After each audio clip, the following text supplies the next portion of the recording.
Bhatnagar, and I am with you with the era of advanced business and financial management. So today I'll be talking about the next level. Since we started with module 1 in the last class, so I'm going to continue further, and today we'll be talking about the various schools of thought. Along with that, we'll be dealing with the MCQs of the same. So it's gonna be a blend of multiple things altogether. So let's quickly move on and understand these things in detail. Okay, so in the last class, we started with this. We started with the importance of management, right? So in terms of management, management is important because it's a change management tool. See, people do not want to change. You change them by giving them, offering them good amount of money. You change them by giving them good salary. You change them by luring them to a better future. All those things are there in the organization. So that is how you can make other people work. Then it included helps achieve group goals. So ultimately, when you have a big group, you have to blend all the people together and make them believe that they are all together ultimately, and they should work together in order to achieve the goals. So basically, management is tackling men, and then they are trying to achieve the group goals. Next is under management, we have optimum utilization of resources. How do we have this? The point is that in management, first of all, we'll jot down what kind of resources we have. Okay, na? First and foremost point is what kind of resources we have. Once we know the resources, then what will we do? When the resources are noted, then there is an optimum utilization of the resources as well. Then improve the functioning of business. So whenever we are working, we will improve our functioning of the business as well. In this case, what will we do? We will improve the entire working. Then development of various resources. We are developing multiple resources as well. That means first of all, we are improving our business. Then we are also looking forward to development of various resources. See, the point is, if you list down your resources, what you have and what do you want to have, all those things are balanced out. The moment everything is jotted down, everything becomes crystal clear. Then contributes towards better organization. It ultimately helps you to earn more reputation in the market, because what happens is the organization, when it's well managed, people will always be acknowledging it. For example, people acknowledge Tata a lot. That is a power of the organization, right? So in this case, it contributes towards a better organization. Then the next part is proper direction to the organization. See, we sit down, set goals. We set how to achieve the goals. We we do the brain mapping. What are we going to do? When are we going to do? What are the things that we are going to consider? So many things are taken care of. That means we are giving proper direction to the things as well now. So this is the power of the management there. Then the next point is integration of various interests. So what are we trying to have? We are trying to integrate the interests. We are integrating means we are trying to compile the interests all together. In what sense are we compiling things? We are going to compile the various workings. That means integration of various interests means in an organization, I might be working with the thought process that I am looking forward towards career advancement. There's some person who's looking like I'm looking for promotion. Someone is saying that I'm looking for money. There is someone who's saying I'm looking for job security. So you can see that there are so many people, and everyone is joining the organization with their own different motive, isn't it?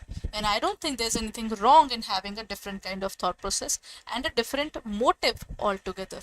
You know? So management is all about integrating them.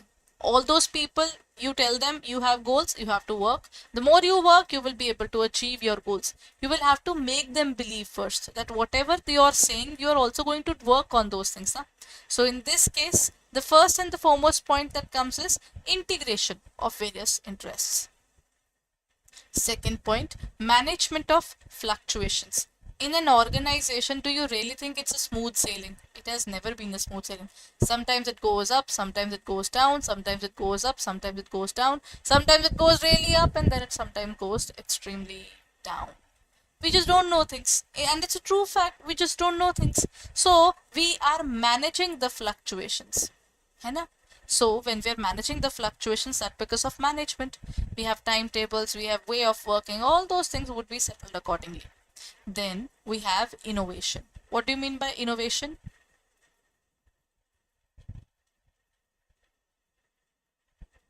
Innovation is bringing something new in the market, right? That is innovation. Then innovation is possible because we think about it. We bring something to on the table which is different. So first of all, we'll be looking at what we had and what are we going to have and how are we going to have the things in certain way, है ना?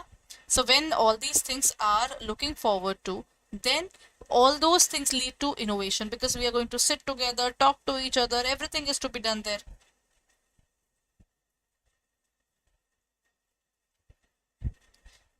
Then comes inculcation of team spirit. See, people are different, isn't it?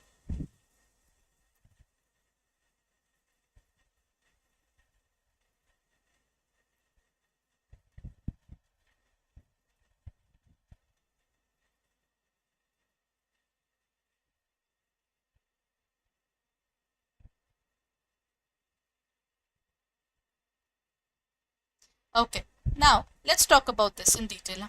Inculcation of team spirit. I am looking forward towards money in a different manner. People are looking forward towards money in a different manner. There are so many things that people are going to look forward to when there is someone who's looking at career growth, someone who's saying that I want career advancement, someone saying that I want promotion, someone says job security, someone says that I am working here so that I can go further to another organization. I would like to go outside. So all those things would be there. You have to put them together and tell them that you have to work together. Without team spirit you cannot achieve the goals, right?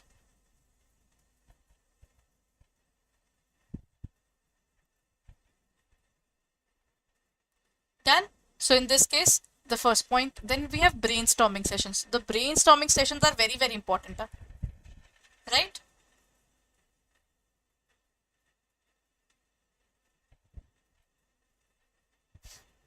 In this case it becomes very, very important. In this, what do we say? Problem solving. First of all, we jot down the problems, we look forward towards solutions. That is the point. Then the next point is helps employee growth. When you give them proper work, so obviously what will happen? If you give them proper work, you tell them what to do, how to do, when to do, ultimately it will help to grow their working altogether, na?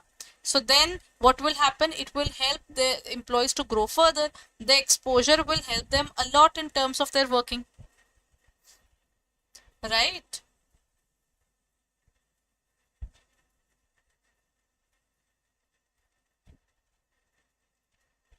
So this is about the importance of management. After the importance of management, do you know there are certain thoughts for management as well? Certain thoughts for management. In terms of management, they say that whenever you are working up, whenever you are working in the organization, you can say the entire organization's way of working can be defined as something which is based upon a clear fact that when industrialization happened now, people were totally focused upon one thing. That was when industrialization happened, people were the owners of the organization were totally focusing on productivity. They were blinded with productivity. They were just looking at the fact that how can we make things productive for us. So technically they were looking forward towards productivity, industrialization in terms of the production. They were blinded by the production levels. Now they are looking forward towards the various thought processes, where the first one is classical. Under classical, what do we do? Under classical, the first thing that happens is these people were hitting industrialization. They said that array, just make a lot of things, we'll sell it because it can be sold. But at the same time, when you are producing at a very high range, what will happen? When you're producing a lot, then slowly and steadily the people who are working with you, maybe they at one point of time you can see that there are certain classes where I'll be highly active, there can be days where I'll be tired, there can be days where you'll be happy, where there can be days when you'll be preoccupied. Do you really think we all go in that consistent manner? Classical school of thought was somehow making this mistake, that they were treating humans like machines. There the entire working was based upon that a lot. So that was the classical way of thought. And then came the neoclassical. These people went on to a little higher and they said that, Array, if you put two chairs together, they will not talk. If you keep two particular machineries together, they will not be complaining that we are working for so much time. But a human brain, it gets affected, they get demotivated, they cry, they get exhausted, and then they start working again. There are certain basic necessities. The equipments will not ask for anything other than electricity and the basic source of their working there. But a human will want a lot of things, isn't it? So then neoclassical became the reason that ultimately the school of thought was strongly believing in this area. Okay? They were strongly believing in the area of development of the individuals, and at the same time their requirements, their needs in detail. Done.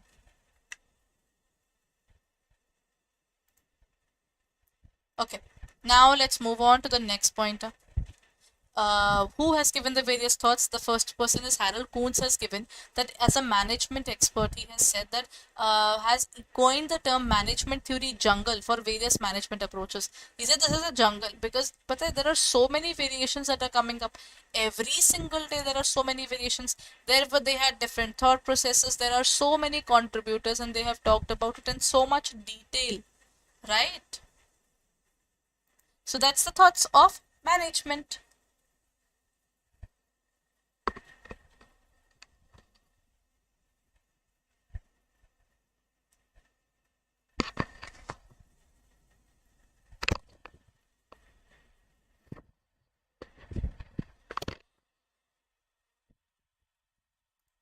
Done. Before we move on with the school of thoughts, let's just quickly cover a few MCQs and then we'll talk about that as well. The process of transferring authority from the top to the lower levels in an organization is called delegation, organizational hierarchy, authority and responsibility, or flow of authority. The process of transferring authority, when I am at the top and then there's someone working at the bottom, so what are we going to do? In this case, we are sharing the power. If I'm at the top, I cannot do everything on my own. I have to give the work to someone else, and just transferring the work, not transferring the power, that means that person would be just totally dependent upon me. He'll keep on asking for permissions, which is again against my goal. My goal was to do the things in a proper manner. So in this case, the proper thing that I have to look forward to is the process of transferring authority from the top to the lower levels in terms of working is basically what? Is it delegation, organizational hierarchy, authority and responsibility, or flow of authority? When we are giving from top levels to lower levels, it is called delegation. So delegation is all about one superior sharing it with one subordinate. So the process of transferring authority from the top to the lower levels is called delegation. Acha, when we have S1, S2, S3, S4, when we have further transferring of information there, this is called decentralization. Okay? There is a difference between centralization and decentralization. Done? Okay, here comes the next question. Identify the dimension of the character of management. It is multi-dimensional, which specifies that the task of management is to make the strengths of human resources effective and their weaknesses irrelevant towards the achieving of the organizational objective. Management of work, management of people, management of operations, or management of goals. Right?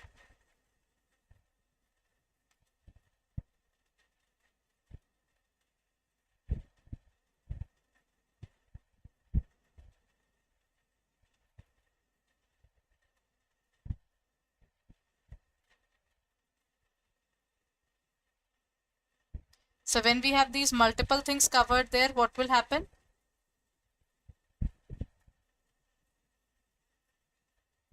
When we have, see there, it is called 3D. 3D means we have three different things in this case.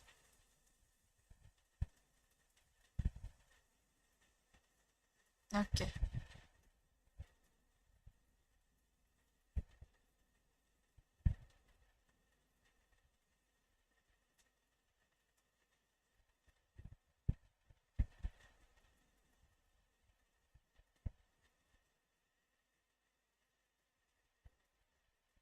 In this case, the correct answer is what exactly?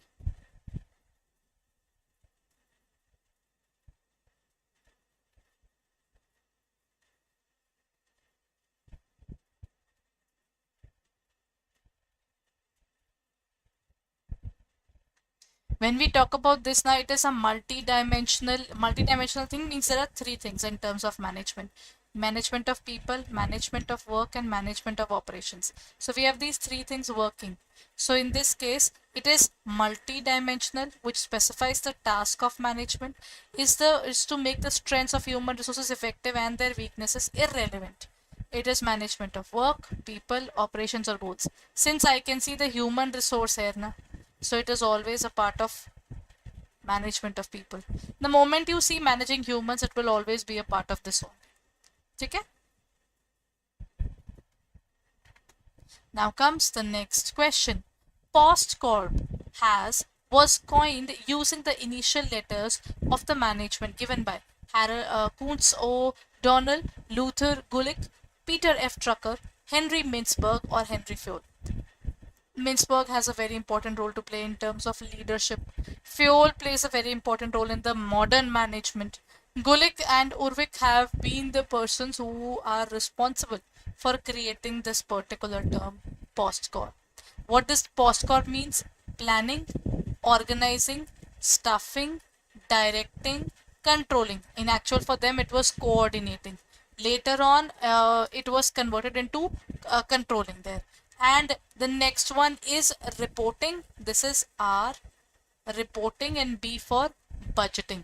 So you can note it down. If you're noting it down, then kindly look at these particular details: planning, organizing, staffing, directing, controlling. Then we have reporting, and the last one is budgeting.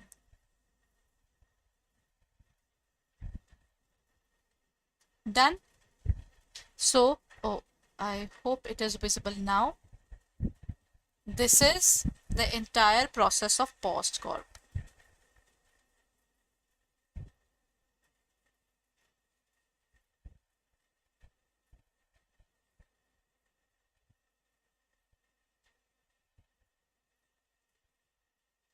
Done.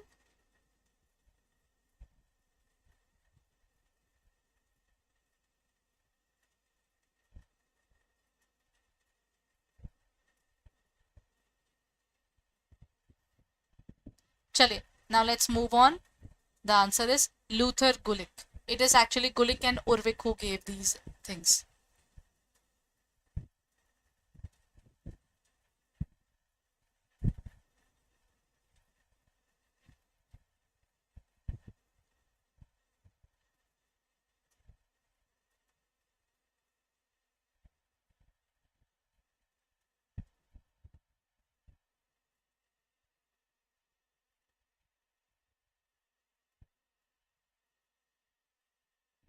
Done, everyone? Chale. Then let's move on and talk about the classical or traditional school. Now, when we talk about the different schools, there are different school thoughts. As I told you, that there are different schools of thoughts that we'll be talking about. Among them, the first one was classical school of thought. The classical school of thought strongly believed in one thing. They believe strongly in the area of production, productivity. Then they were just involved in manufacturing. They were looking forward towards acquiring more and more machineries and making the labors work in a proper manner. Because see, the point was traditional or classical school came in the era of industrialization. At that point of time, nothing was more important than producing the lot of goods. They had a particular thought process process that whatever you do, the amount can, if I produce something, it would be sold in the market. So it's better that I produce a huge amount so that we can have that particular money now, because it can be sold in any case. So that is about the classical school of thought. But how does it work? Under the classical school of thought, these are the things that we'll be discussing. Number one, having an integrated system and a centralized system. The system works together, everyone. It just works on its own. They work together.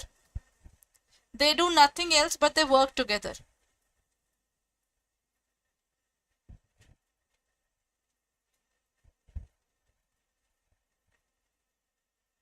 Okay? You basically work together. So then in this area, in terms of traditional method, they were just working together in such a way that the heads are having everything.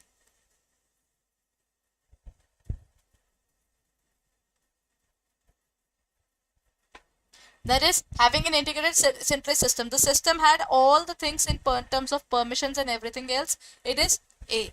Then greater emphasis on production. I told you the productivity was so much important now. So that is the point, that the greater emphasis is on productivity. So they were blinded with that. Industrialization just came. The machineries were so super cool to them that they were just focusing on that. And concentration on the errors and their rectification.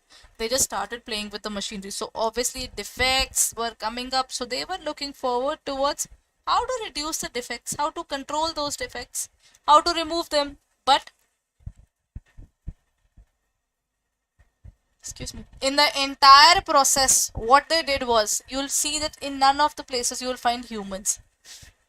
Next is assuming employees continuity irrespective of the organizational changes. Matlab, in this case, they were saying that machinery can break down. Machinery requires repair. But a person who's working in the business, they don't need anything. They are supposed to work in any case. Does it really make sense? For them, it did. They said assuming employees continuity. They wanted the employees to have a proper continuity. Yeah? So that was the point. Then came based on the accounting model. So it was based upon a specific accounting model. What was the accounting model that it was based upon?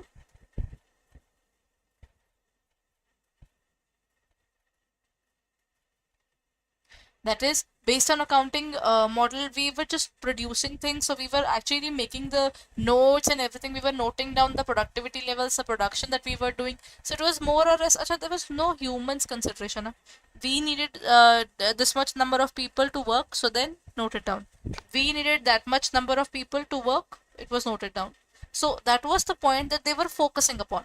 And giving equal weightage to different types of jobs and employees. This was a scary part, everyone. Think about it. I am telling you that the person who's working in the area of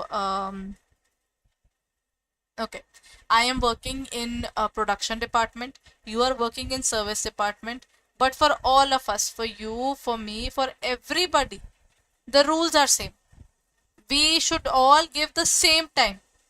Isn't it very scary? Can this really happen?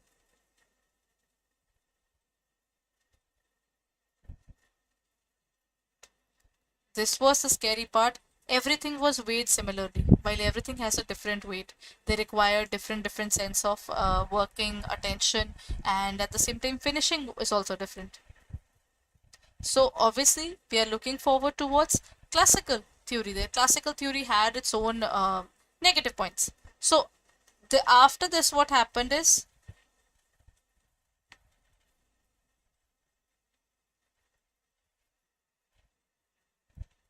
neoclassical or behavioral school. They were like, "Arey, we are done with looking at the machines, we are done with looking at the other things.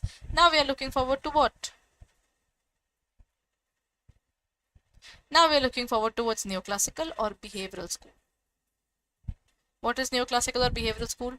The neoclassical or behavioral school was based upon the new thought processes. They were focusing too much on humans, and that was good even. That led to a lot of positivity in the organization. Number one, focus on motivation. People who are working, they were focusing on the motivation part. Motivation is what exactly? Motivation is clearly defining that people should be focused towards their things. Motivation is that inner feeling or in terms of a particular person, intrinsic motivation, where they are trying to achieve something. We won't achieve the goals if we are not motivated enough. Rather, we will be cussing our organization that why are they putting so much of pressure on us. That pressure doesn't help. That particular thing, that do the work, you will get this much of reward. There is a recognition in the organization. They recognize your efforts. The people feel motivated. Humans are always in need of attention, right? So when they're looking forward to it, this brings clarity.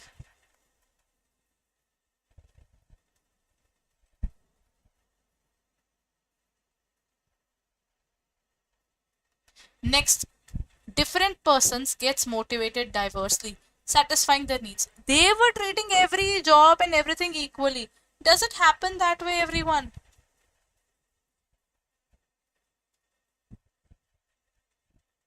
So, behavioral or neoclassical said that how can we put people in the same manner? We'll be discussing it in detail. Huh? In an organization, Mr. A might need lesser number of hours for training, while Mr. B might need a little more. So, will you call that Mr. A is a genius while Mr. B is dumb? No, because both of them require their own set of training hours and we are going to give them, right? So, that clarity was built.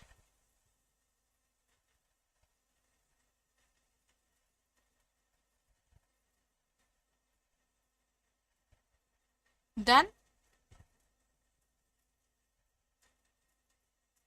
So when we talk about the behavioral school, they said we agree and acknowledge that people are different.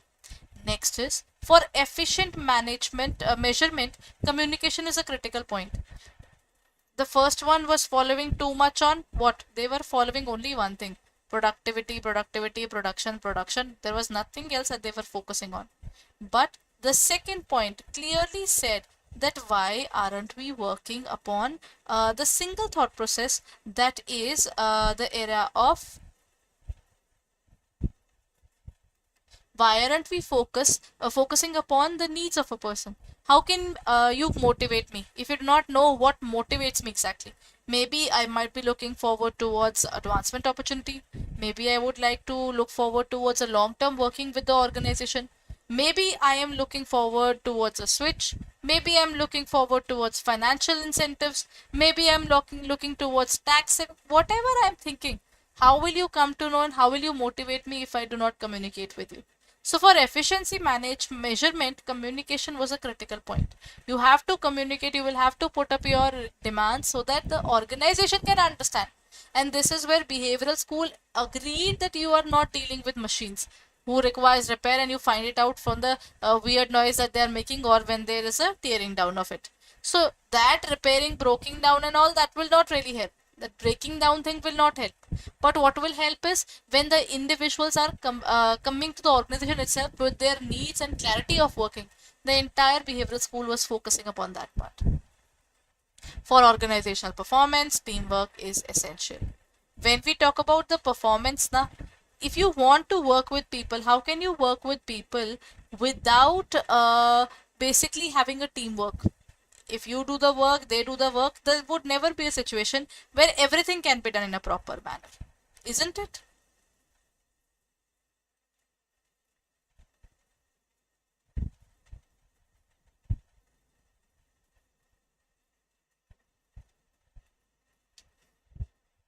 So it is the for organizational performance, teamwork is essential. That is what this particular school of thought strongly agreed upon. Okay, then comes the next point.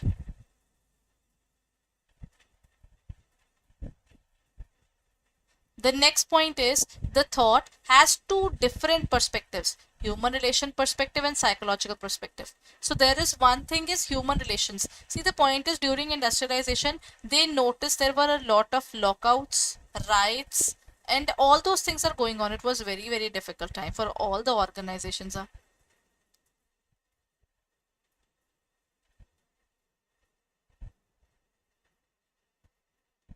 Right? So when these things were happening, what are we going to do? So they wanted to treat the humans in a proper manner, so they wanted to build the relationship.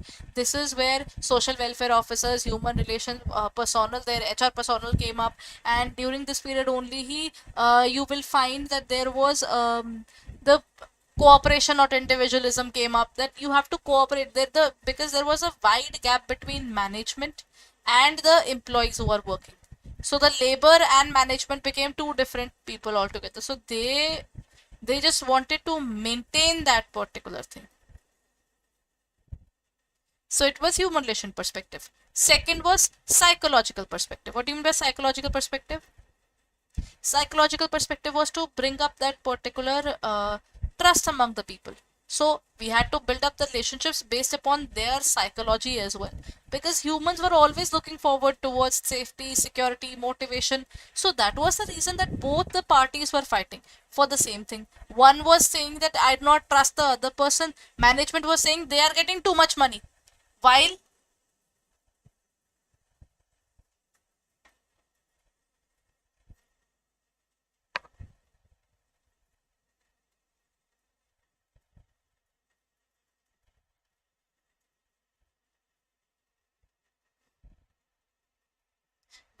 what will happen, they were while the employees were thinking that everything that is happening in the organization, what is going to happen, everything that happens in the organization was not cooperating with them at all.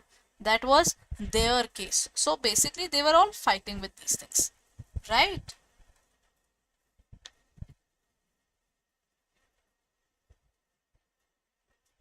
Now comes the next point, that is Maslow's need hierarchy theory. What do you mean by this? Was again a neoclassical person, that is Abraham Maslow. Abraham Maslow was basically a particular person who talked more about how a particular human thinks about um, motivation. How does a person gets motivated? Maybe I'll get motivated with one particular thing, you will get motivated with another thing. But then Maslow said that there is a hierarchy of achieving the goals. 1, 2, 3. I achieved first goal, then I move towards the next goal. I achieved the next goal, I move towards the next goal. So according to him, there was a staircase to achieve the goals. And once a particular thing is achieved, that thing no longer motivates you.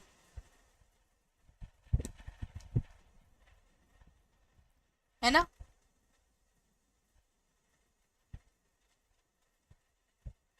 So, in terms of Maslow's need hierarchy theory, these are the entire system of working. First is physiological needs. Achha, how do we start our work? I don't think you'll find that anybody just starts working and they don't think about food. Anybody who starts working now, the first thing that hits a human mind is roti, kapda, makan. That is food, shelter, clothing.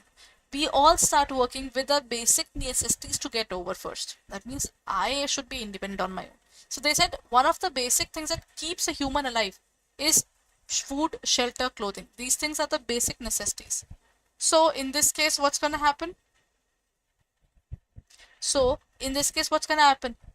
Everyone is looking forward towards air, water, food, shelter, sleep, clothing, reproduction. So these are the basic things that every person can look forward to it. है ना? So physiological needs are the basic needs without which a human will not survive. Second is safety needs. What do you mean by safety needs?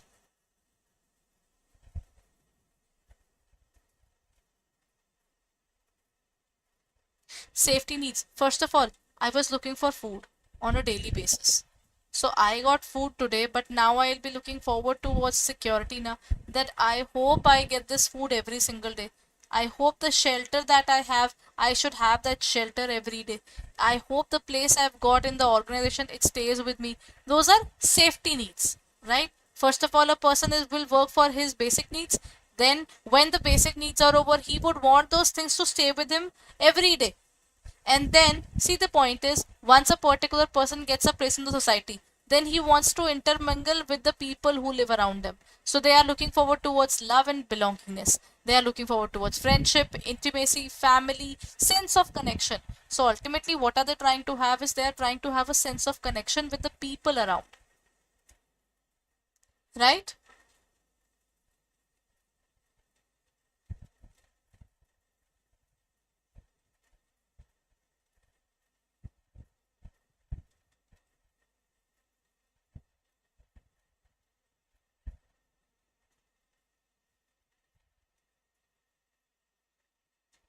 Next is esteem. See, the point is, first of all, I was looking forward towards food. Then I was looking forward to food on a daily basis. Then I wanted friends so that I can actually share my food with them. And then someday I want to boost among them that I am having better food than you. That is esteem needs. People, once they have their society na, then they want respect from society. They have their own self-esteem. They have their status. They have recognition. They have strength, and they have freedom in the organization. These things are extremely important. Okay? So the first thing that comes is that once we are done with our safety and everything else, then we are looking forward towards a position in the society. And the society, we should have a superior position there. Not only presence, but we want a superior position. Then comes self-actualization. That is desire to become the most that one can be. Once you have got all these things, then a particular person will go through enlightenment. What do you mean by enlightenment? You have achieved what you wanted. Now the next point is, what do you want to achieve further? Right?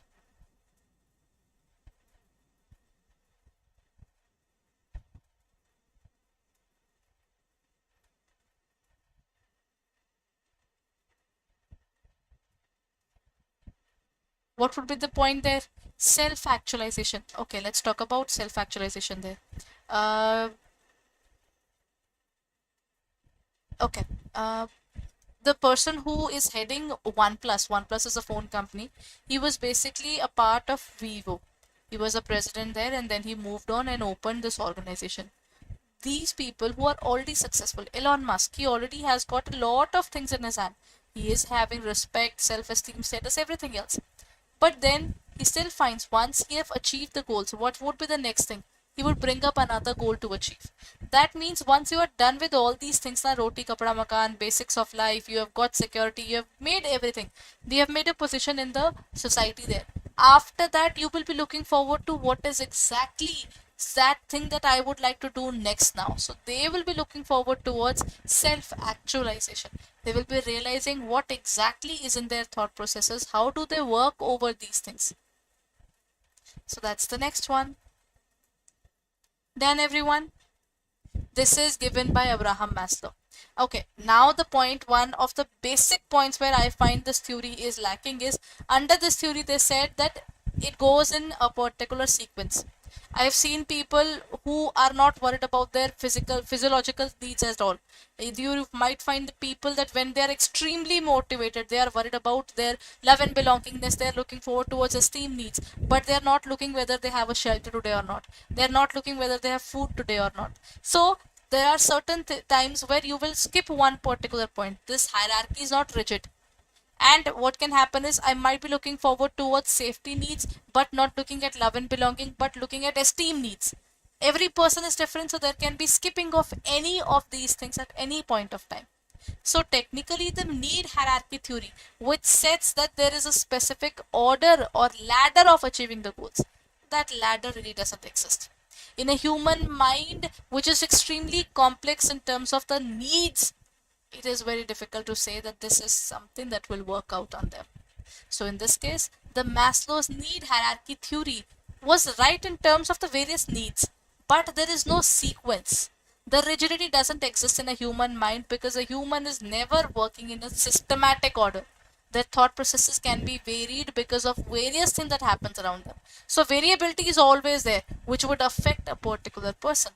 So in this case, Maslow's need hierarchy theory, though a very good theory, which talks about the variety of motivation things that motivates a person, but it has a few cons as well. There are certain things which really doesn't fit. So this is about Maslow's need hierarchy theory given by Abraham Maslow and named after him only. Okay, so Today's class was all about Module A, the first chapter or the first unit. If you're looking forward towards your preparation, then have you checked out our JIB and CIB area? Go on to the CIB November 2023. You will find all the batches that are starting. So the Sankalp batch 3 is starting from November, from this particular 21st of July. So if you're looking forward to it, all the details and the classes are specified here. If you're looking forward to it, then kindly join it as early as possible, because I think this is the perfect time to join up. And the point is, you still have July 77 as the code where you will get 78% discount. So in this case, it would cost you 5519.77. So if you're looking forward to it, then hurry up, because 200 hours of live classes are there, 20 test series, 65 ebooks are available, and everybody who's a part of Mahapack, they will also get marathons, mini marathons, test series, ebooks, and even the revision batches that would come up. Once you have taken Mahapack, you don't even have to pay a single penny after that.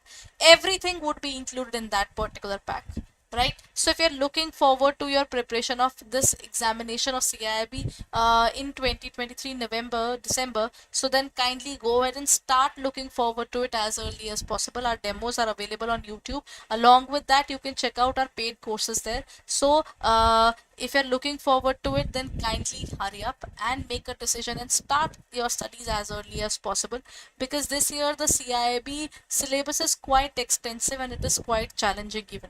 So the better thing is that you start at certain time where it becomes easier for you to work upon, right? Chaliye. So this is the end of the class. I will be meeting you on the next Tuesday for ABFM. So if you're looking forward to it, then kindly check it out. And on even Sunday or Saturday, we'll be coming up with more special classes. So you can check it out on our YouTube channel, or in our app, or on the website, whatever suits you. So kindly go ahead and check it out now. Thank you.